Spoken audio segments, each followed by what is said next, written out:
likes for this videos. If we get more than 2,000 likes at this videos, we will upload more patriotic news. Hilarious. Watch Jim Acosta from CNN burst into tears after Trump put him in back row. CNN White House correspondent Jim Acosta can cry about President Trump seating him in the back row at a recent press conference until hell or Siberia freezes over. Back in January, Acosta verbally accosted the president, who called the newscaster rude and a peddler of fake news. Former CNN talking head Reza Islam took things down a notch and called Trump a piece of shit on Twitter and was fired.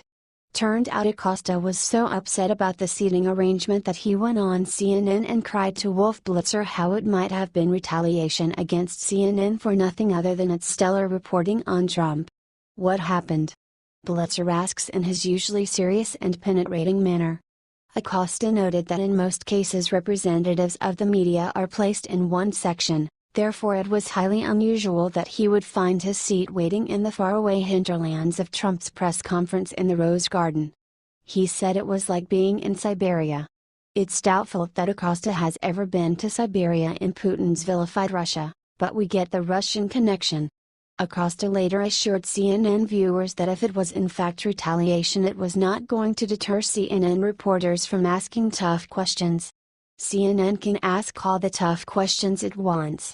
It's what the network does afterward that matters. Usually, the product is more fake news and a speedy retraction or explanation.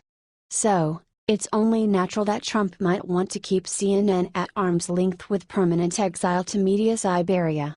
We would love to hear your comments about Trump's banishment of CNN reporter Jim Acosta to the furthest rear section during a recent White House press conference.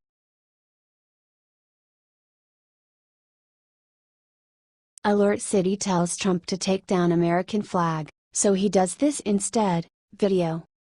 Donald Trump is true American. On one of his luxurious properties in Palm Beach, Florida, Trump proudly flies the American flag. Now, it appears that Trump may be punished for flying the flag at Mar-a-Lago, given that authorities found that it was hung at 50 feet. City ordinances call for flagpoles to be kept under 30 feet.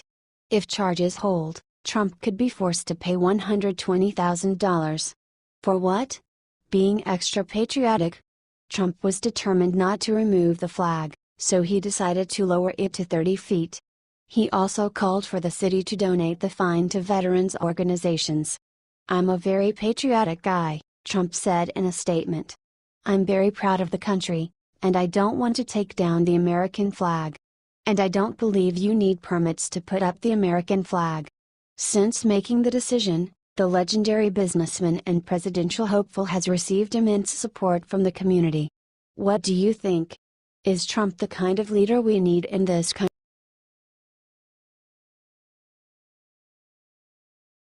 Breaking: the Trump family comes with a heartbreaking announcement. Details. We hear all kinds of lies about our first family. They have been under constant attack ever since he stepped into office. These lies and verbal terror after the liberals met with a fiasco, turned into a violent rage on the streets.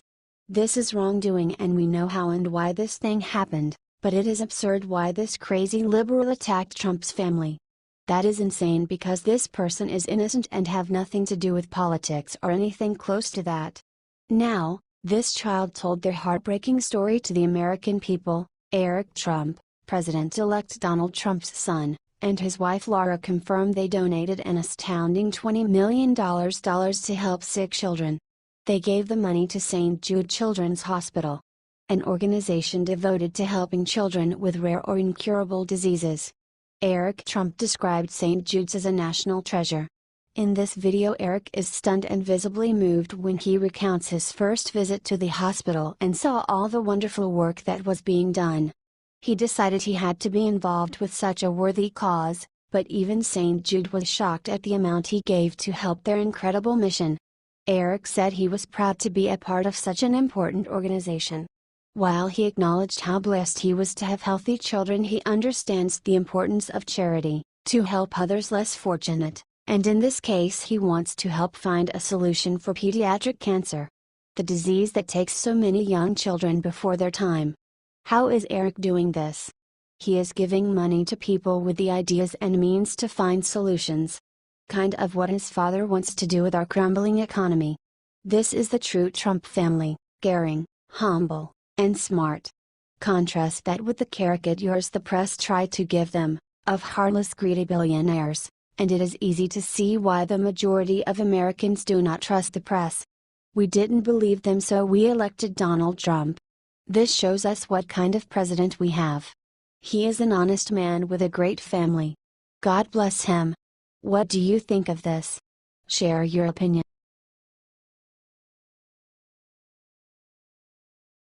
IT started. President Trump met with a very important person for the first time. Condoleezza Rice returned to Washington, D.C. She has appointed a meeting with President Trump at 10 a.m., after she met with Vice President Mike Pence earlier today, according to the Washington Examiner.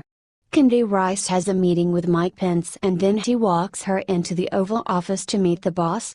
Very interesting. Former Secretary of State Condoleezza Rice served in George W. Bush's administration in multiple roles. She is widely respected in Washington and national security circles. While she has chosen to focus on her work in the private sector at Stanford University and other important roles rather than be a political figure, don't forget she turned down a chance to run for president. Which took guts because everyone in the Republican Party wanted her to run in 2008 and 2012. Let me explain what this means. Everyone means a huge majority of Republican insiders and donors. Cash. Infrastructure. And the Republican base was fired up at the thought. She had a real chance to win. All those people offering her money and praise and a real shot at the White House? Telling her how great she was, some sincere, some just thought she would win and wanted to hitch their wagon to her? Regardless of motive, the result is an almost irresistible opportunity. Few have had the courage to say no. Very few. Joe Biden and Nancy Reagan, everyone wanted Nancy to run for something, are the only ones I can remember who turned it down. H.T. World's politics, she is known to be a professional over Russian issues. Does this mean that President Trump has a job for her or something else?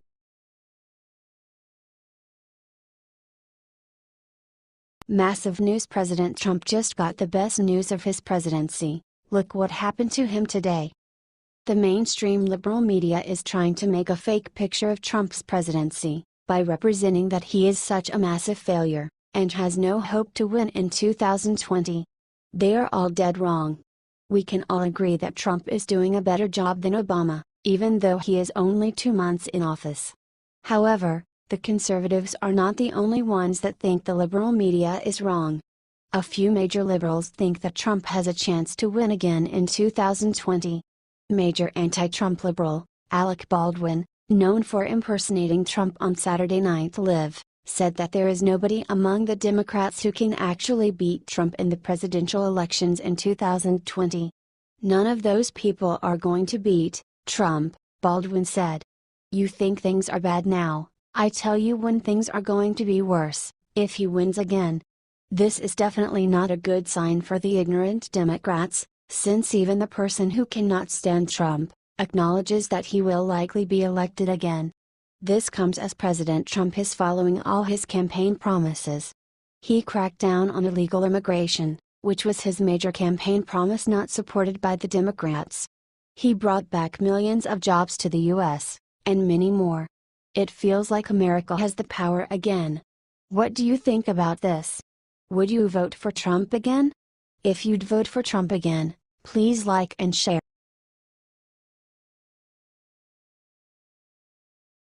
Unthinkable. CBS reporter tries to embarrass Ivanka Trump, immediately regrets it. Liberal hack Gayle King just interviewed Ivanka Trump on CBS and attacked her right away. But Ivanka proved once again that she's just like her father and can stand up against the liberal media. Gayle asked Ivanka if she felt complicit with what her father was doing to the White House, and Ivanka saw right through this attack. Gayle wanted her to apologize for her father, and instead she stood up for President Trump and destroyed Gayle King on live TV. Video below. If being complicit is wanting to be a force for good and to make a positive impact, then I'm complicit. I don't know what IT means to be complicit, but I hope time will prove that I have done a good job, and much more importantly that my father's administration is the success that I know IT will be. Watch this 1-minute clip, then share on Facebook if you stand with Ivka and President Trump.